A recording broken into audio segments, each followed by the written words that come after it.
Ví dụ rất là thú vị. In 1994, Năm 1994, it was discovered và người ta bắt đầu khám phá ra rằng that people who are having this H. pylori bacteria more in their stomach những ai mà có vi khuẩn H. pylori, vi khuẩn kỵ khí H. pylori trong cơ thể are the people who are having more ulcer, là những người có nguy cơ bị u lết cao hơn, are the people who are having more stomach cancer. là những người có nguy cơ bị ung thư dạ dày.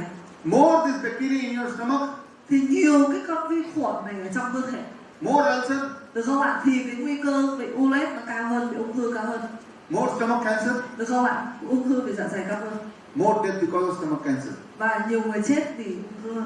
So WHO announced Thì Tổ chức Y tế Thế giới WHO that H. pylori bacteria causes cancer. và họ mới nói rằng nguyên nhân gây ra u lết, được không ạ, dạ dày đó là do vi khuẩn H. pylori. Kill them. Giết chết nó đi. So everybody people, Thế là mọi người they started taking antibiotics bắt đầu dùng thuốc kháng sinh to kill H. pylori để bacteria. giết vi khuẩn kỵ khí H. pylori. But when most of them got killed, Phần lớn và nó được giết á, vi khuẩn này được giết, surprising thing was discovered, và sau đó người ta lại rất là ngạc nhiên cái chuyện ở đằng sau. and that is, Đó là gì ạ? if in your body H. pylori bacteria become too less, Nhưng mà nếu như giết nó mà nó chết quá nhiều ấy, thì cái số lượng của những cái con này ở trong cơ thể nó giảm quá ít, it causes different kind of illness. được không ạ? Nếu mà nó giảm đến một cái mức mà nó ít thì nó sẽ gây ra cái gì? It can cause obesity, Nó sẽ gây ra béo phì, corn disease, những cái bệnh về viêm ruột, asthma, chua, allergy, hen suyễn, celiac dị disease. ứng, người dị ứng. So try to understand, Và chúng ta thấy rằng too much of a bacteria nhiều cái vi khuẩn này hơn ở trong cơ thể can cause a disease, thì nó gây ra bệnh, killing all of them được không ạ? Ung thư này kia, đúng không ạ? Bệnh dạ dày, mình dùng thuốc giết nó, can cause another kind of illness. mà giết nhiều quá thế gây ra cái này. This means you all need this bacteria, Nên là mình chỉ có cái vi khuẩn này, but only in certain amount. nhưng mà thật ra nếu như muốn tốt thì nó phải ở một cái lượng nào đó, Too much is bad, được không ạ? Quá nhiều cũng không tốt, too little is bad. ít quá thì cũng không tốt luôn. And that is for most of the bacteria. Bởi vì đó là những con vi khuẩn. When it is too much, it becomes your enemy. Được không ạ? Nếu như quá nhiều thì tự nhiên là nó sẽ tấn công, nó trở thành kẻ thù của cơ thể. And when it is too little, Được không ạ? Nếu như nó quá ít even it will cause you sickness. thì nó cũng gây ra bạn bị bệnh. But how it happens, Vậy thì nó xảy ra như thế nào? we'll understand it. Chúng ta sẽ hiểu điều đó. But before that, to understand, I'll give you two more examples. Được không ạ? Trước khi hiểu thì thầy sẽ cho thêm khoảng 2 ví dụ. So, for example, another bacteria, Bây giờ mình nói đến những con vi khuẩn khác. this is called viridans, Ờ, streptococcus. Viridans streptococcus. If this bacteria is there too much in your mouth, Nếu những cái vi khuẩn này mà nhiều ở miệng quá đó, so this bacteria lives in your mouth. được không ạ? Vi khuẩn này nó nằm ở miệng, nếu như số lượng của nó quá đông, If it is too much in your body, in your mouth, được không ạ? Nếu như nó tồn tại quá đông ở trong miệng của chúng ta, it causes heart disease. thì nó sẽ gây ra bị bệnh tim. So kill it. Vậy thì giết nó. What you start doing? Chúng ta bắt đầu chúng ta làm gì? Antiseptic mouthwash. Được không ạ? Chúng ta sử dụng các cái gọi là xúc miệng rồi diệt khuẩn, diệt trùng.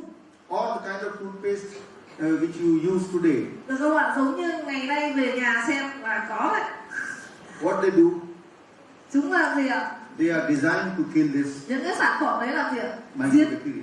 Giết vi khuẩn.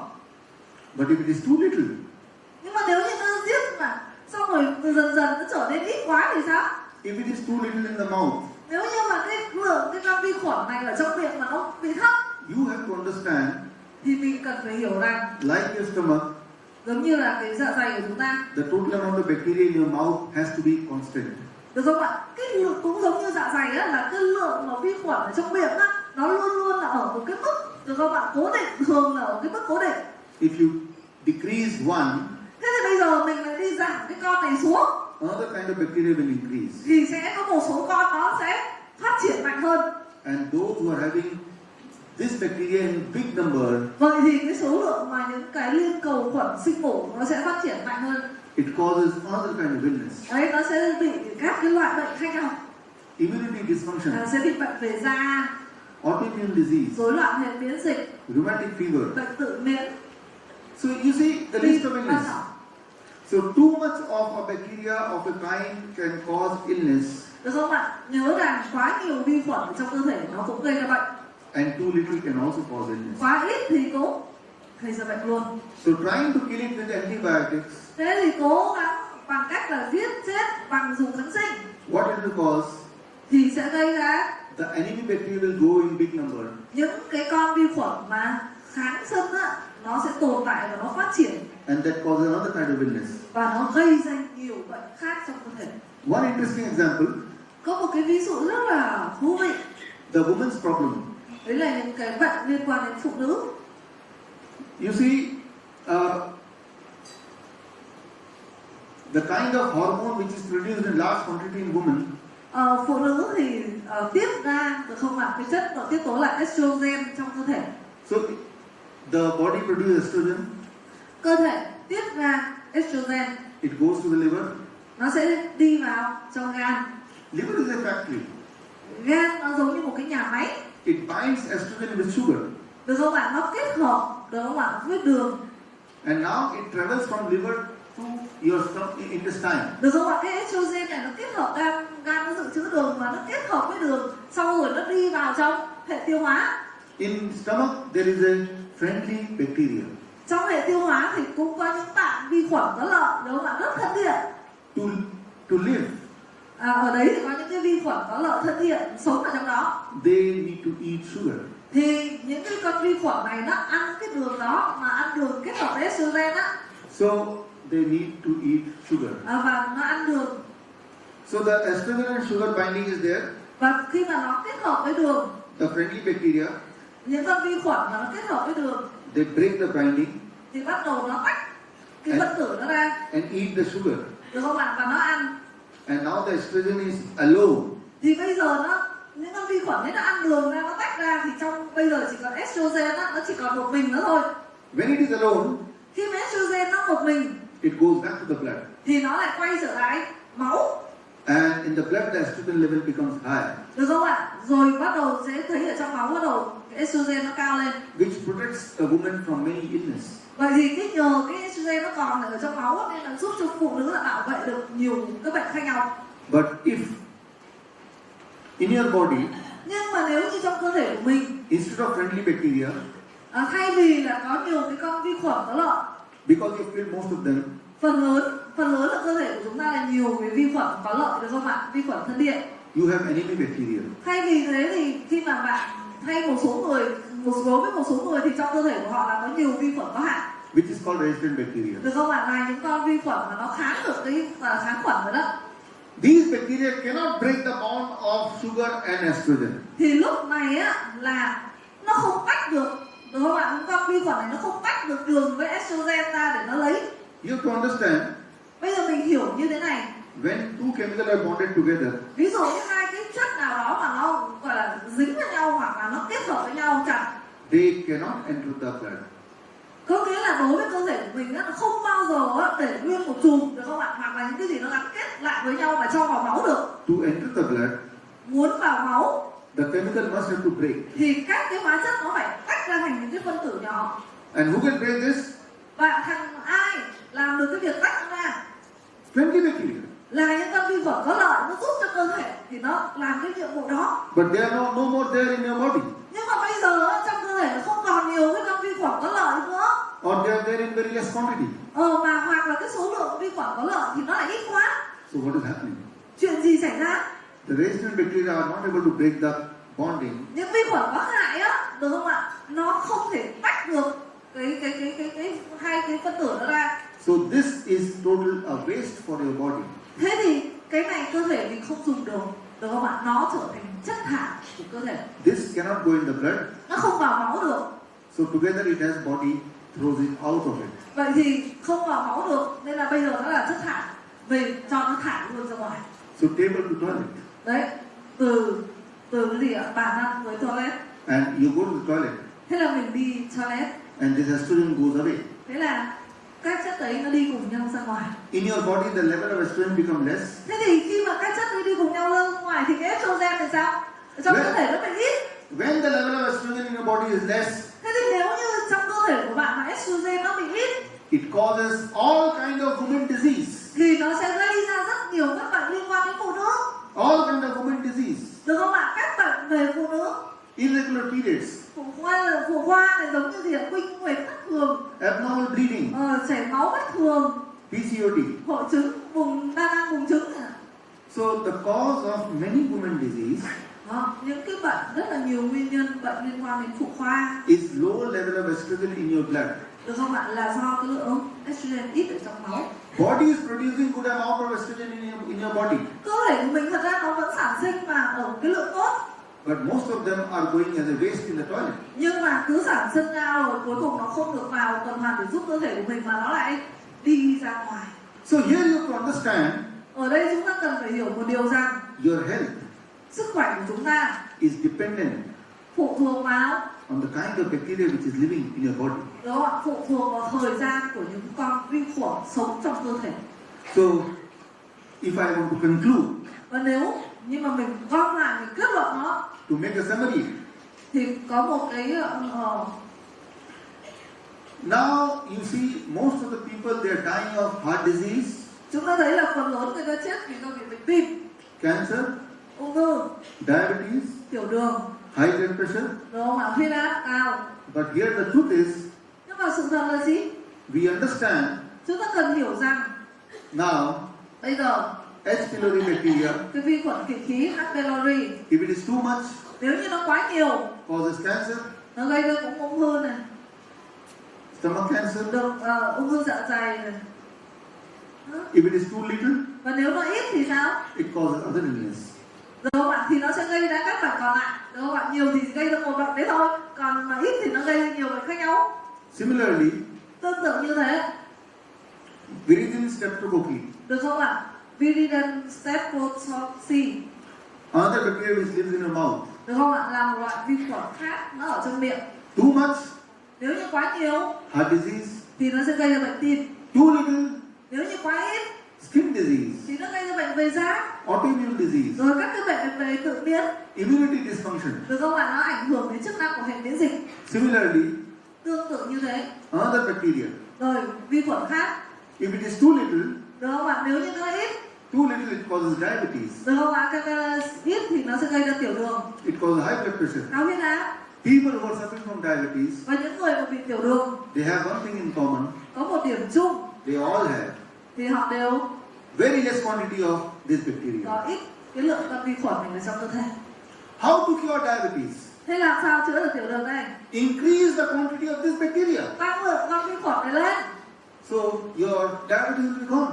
Thế là tự nhiên hết tiểu đường. But if you cannot do it, Thế nhưng các anh chị làm được điều đó, you will live with diabetes. được không ạ? Các anh chị sẽ có một cái phương pháp tốt để các anh chị không bị tiểu đường. And unfortunately, you will die with diabetes. Nhưng không may là chúng ta bị tiểu đường. It cannot be cured with medicine.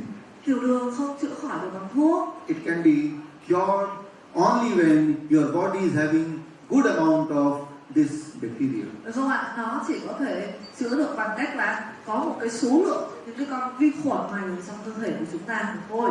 In last 5 years, 5 năm trước, medical science has understood các nhà khoa học bắt đầu hiểu rằng that all kind of illness gần như là tất cả các bệnh is because of đều do very less friendly bacteria in the body. hình như là ít cái vi khuẩn có lợi ở trong cơ thể của chúng ta.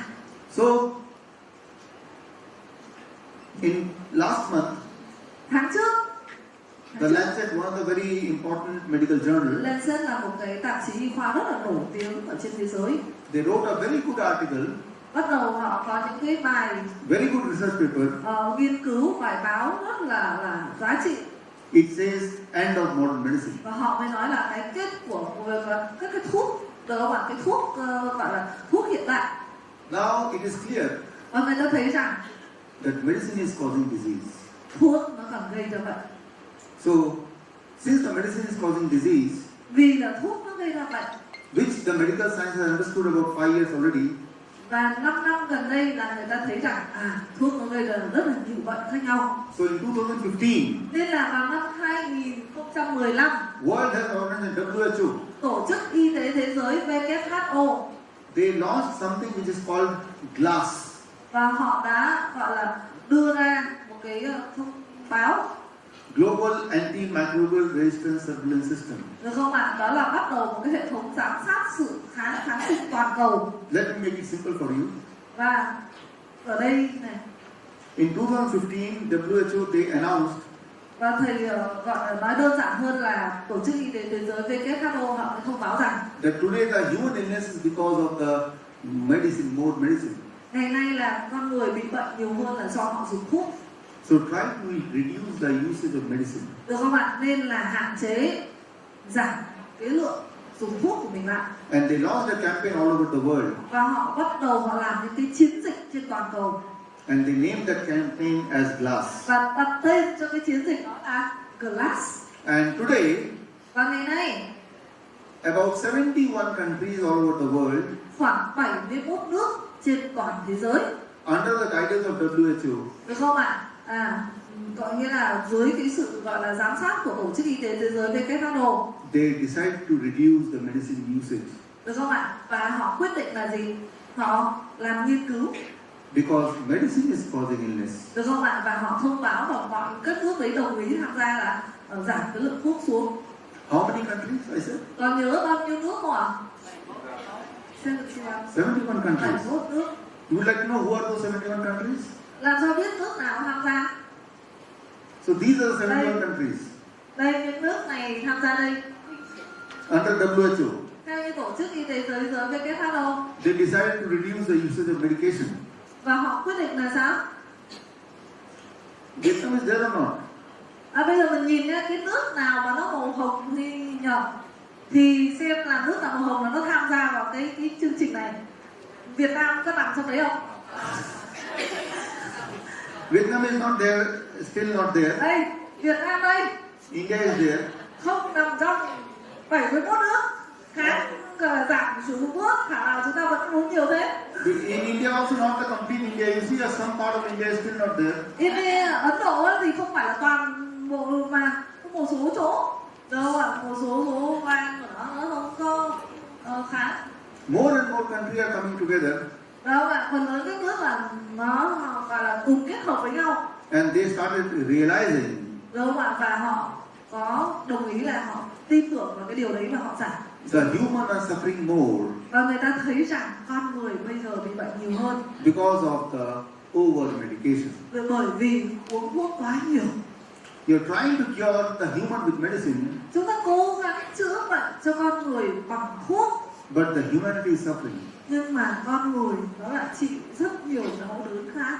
You can see your own example, Và chúng ta có thể tự lấy cái ví dụ của chính mình, especially if you're a diabetes patient. đặc biệt là những người nào bị tiểu đường. What is happening? Chuyện gì đang xảy ra? With medicine, you're trying to reduce the blood sugar, Mình uống thuốc vào, mình cố gắng để hạ đường huyết của mình xuống, but complication is increasing. nhưng mà biến chứng của nó lại tiểu đường nó còn cao lên. People are getting more sick. Tức người ta bị bệnh nhiều hơn.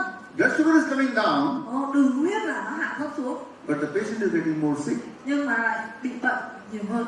So all the important trials happened in last 20 years. Rất là nhiều cái nghiên cứu thử nghiệm trong vòng 20 năm. Accord trial, Các thử nghiệm của cost trial, advanced trial, advanced trial, VADT trial happened in 2012. VADT là năm 2012. This is a UKPDS very important trial. Rồi đây là UKPDS cũng là một cái thử nghiệm rất là nổi tiếng. They all proved one thing. Và tất cả những cái nghiên cứu y khoa trên thế giới này họ đều đưa được một kết luận. For diabetes patient, Đối với người tiểu đường, taking medicine can reduce their blood sugar, uống thuốc để hạ tiểu đường xuống but by making them more sick. thì sẽ khiến cho người bị bệnh nặng hơn. What is your goal? Mục tiêu là gì? Just to reduce the blood sugar Họ muốn mục tiêu duy nhất là hạ đường huyết xuống, or to improve your health? hay là mục tiêu của họ là muốn cải thiện sức khỏe của bạn? Which one? Thế nào? Reducing the blood sugar Bây giờ bạn muốn sao? Là hạ đường huyết xuống or improving the health? hay là cải thiện sức khỏe? Improving the health. Tất nhiên là cuộc đời này phải muốn mình khỏe mạnh chứ. So by taking medication, Thế thì cái việc mình uống thuốc mà what you are achieving, mình đạt được cái gì? you may be able to reduce your blood sugar temporarily, Đúng là mình sẽ hạ cái đường huyết của mình xuống một cách tạm thời, but by making you even more sick. nhưng lại khiến cho bạn bị bệnh nặng hơn. More and more people are getting sicker. Nhiều người bây giờ bị bệnh nặng hơn, nhiều hơn. And all the evidence are saying so. Và các cái chứng cứ khoa học y khoa nó cũng tương tự như vậy. As a result, Và kết quả là last year, năm ngoái, that is 6th March 2018, vào mùng 6 tháng 3 năm 2018, the diabetes guideline had changed. và bắt đầu là những cái thông cáo báo chí về bệnh tiểu đường là nó thay đổi. The new guideline has come. Và rất nhiều cái báo cáo mới nó thay đổi. And according to the new guideline, Và theo như những cái thông báo mới, the first instruction to the doctor, đầu tiên chỉ dẫn dành cho bác sĩ, don't use medication. đừng có dùng thuốc. Only rarely for a small period you may use medication. Được không ạ? Chỉ trong cái trường hợp khi mà mình dùng thuốc Not for lifelong. tạm thời để làm một cái gì đó, được không ạ? Chứ không phải dùng cả đời. I suggest you to go in internet and try to read the ACP guideline 6th March Thật 2018. ra Việt Nam nó có, mình có thể lên Google mình search vào hướng dẫn của ACP về bệnh tiểu đường, và nó sẽ ra những cái thông cáo báo chí mới của hiện nay. Now it is proven beyond doubt, Và người ta thấy rằng medicine in no way is helping you in curing. có nghĩa là thuốc nó không có cách nào mà giúp cho cơ thể của mình khỏe mạnh, It is rather the cause of illness. mà nó gây ra nhiều bệnh khác nhau trong cơ thể. Now coming back to the test again, Quay trở lại cái bài kiểm tra, bài test lúc đấy á, thầy hỏi á, bệnh nào do vi khuẩn á. you look again on all the illness. Bây giờ coi lại một lần nữa để đánh dấu lại một lần nữa cho chuẩn, cho thảo luận với bạn cũng được. Now if I ask you the same question, Bây giờ cũng là cái câu hỏi này. which of these diseases are not the disease of germs? Bây giờ bệnh nào không phải là do vi khuẩn? What is the answer? Diabetes. So, I told you a little before, Lúc trước thầy đã nói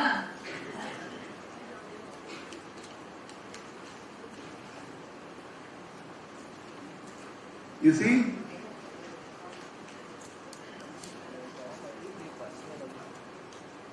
I just told you this, that one bacteria if you increase in your stomach, nếu như có cái vi khuẩn này nó nhiều ở phần dạ dày your diabetes will vanish. thì tiểu đường là biến mất.